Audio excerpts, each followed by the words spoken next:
Assalamualaikum warahmatullahi wabarakatuh. Tak kenal maka tak sayang, maka perkenalkan kami dari Kelompok 6 akan mempresentasikan sumber daya energi. Apa itu sumber daya energi? Sumber energi adalah segala sesuatu yang dapat menghasilkan sumber energi maupun energi, baik secara langsung maupun melalui proses konversi atau transformasi. Sumber daya energi terbagi menjadi dua. Pertama, sumber energi terbarukan adalah sumber energi ramah lingkungan yang tidak mencemari lingkungan dan tidak memberikan kontribusi terhadap iklim dan pemanasan global. Dua, sumber energi tidak terbarukan merupakan sumber daya alam yang dikonsumsi lebih cepat daripada yang dapat dibuat oleh alam. Contoh sumber energi terbarukan.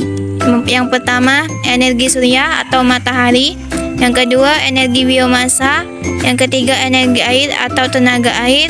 Yang keempat, energi angin atau tenaga angin. Kelima, energi geotermal atau tenaga panas bumi. Keenam, energi ombak atau tenaga ombak.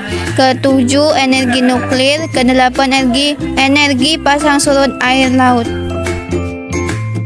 Contoh energi tidak terbarukan. Minyak bumi. Minyak bumi adalah hasil penguraian sisa-sisa organisme renik lautan berjuta tahun yang lampau. Setelah mati, sisa-sisa organisme tersebut tertimbun lapisan sedimen. Gas alam. Penyusunan utama gas alam adalah metana, jenis hidrokarbon paling sederhana. Metana bercampur dengan sejumlah kecil gas-gas hidrokarbon lain seperti etana, butana, dan propana. Gas alam hampir memenuhi 1/5 kebutuhan energi dunia. Batu bara. Batu bara adalah bentuk karbon yang tidak murni, terbentuk dari sisa-sisa tumbuhan prasejarah yang terpendam. Batu bara sangat mudah terbakar dan melepas sejumlah besar panas. Pembangkit tenaga listrik. Pembangkit listrik adalah suatu alat yang dapat membangkit dan memproduksi tenaga listrik dengan cara mengubah suatu energi menjadi energi listrik. Jenis-jenis pembangkit listrik yaitu PLTN, pembangkit listrik tenaga nuklir. Pembangkit listrik tenaga nuklir menggunakan energi panas dan dihasilkan oleh reaktor nuklir untuk memutar turbin uap. Pembangkit listrik tenaga air atau PLTA. Pembangkit listrik tenaga air mengandalkan energi potensial dan kinetik dari air untuk menghasilkan listrik. Pembangkit listrik tenaga angin. Pembangkit listrik tenaga angin adalah hembusan angin digunakan untuk memutar baling-baling. Kemudian putaran tersebut digunakan untuk memutar generator.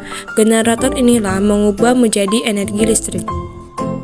Pembangkit listrik tenaga panas bumi atau PLTPB. Tenaga panas bumi adalah tenaga listrik yang dihasilkan dari gerak turbin yang digerakkan oleh panas bumi. Pembangkit listrik tenaga uap atau PLTU. PLTU terjadi dari hasil pemanasan boiler atau ketel uap pada pusat PLTU, digunakan untuk memutar turbin, kemudian oleh generator diubah menjadi energi listrik. Pembangkit listrik tenaga surya.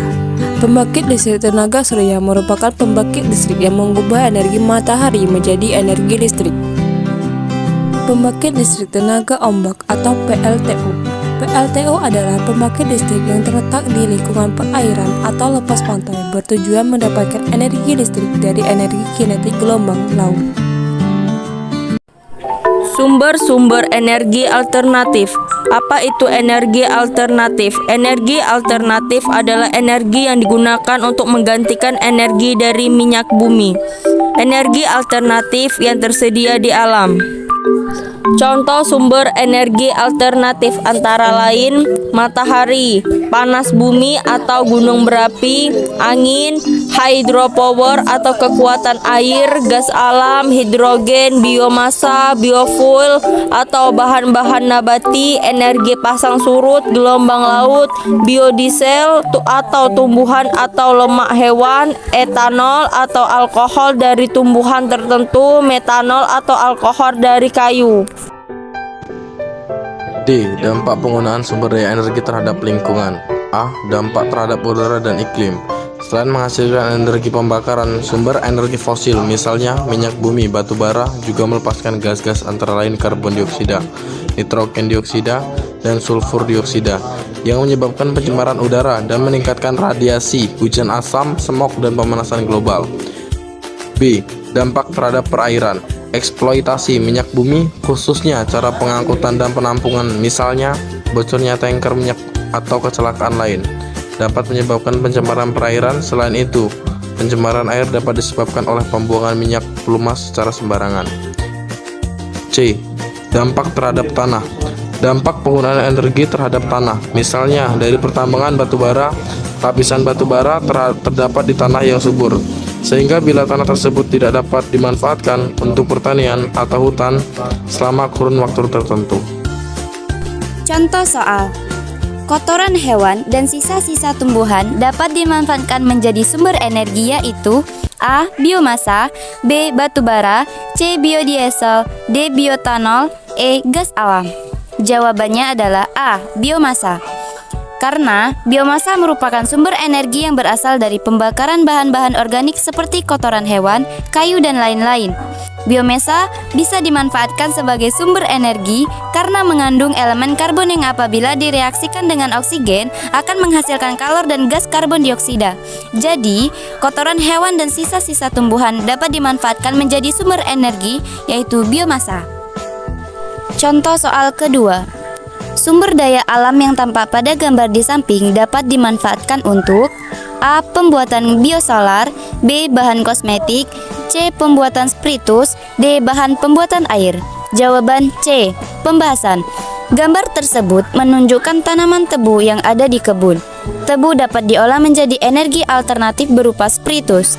Dari hasil pengolahan gula, terdapat tetesan tebu yang dijadikan sebagai bahan utama dari pembuatan alkohol atau spiritus.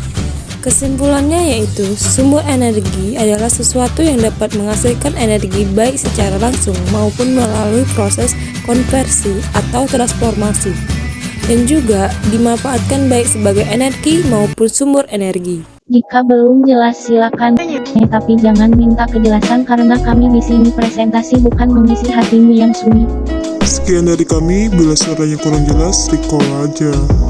Jalan-jalan sama janda, jangan lupa beli kutang. Terima kasih atas perhatian Anda and see you next time.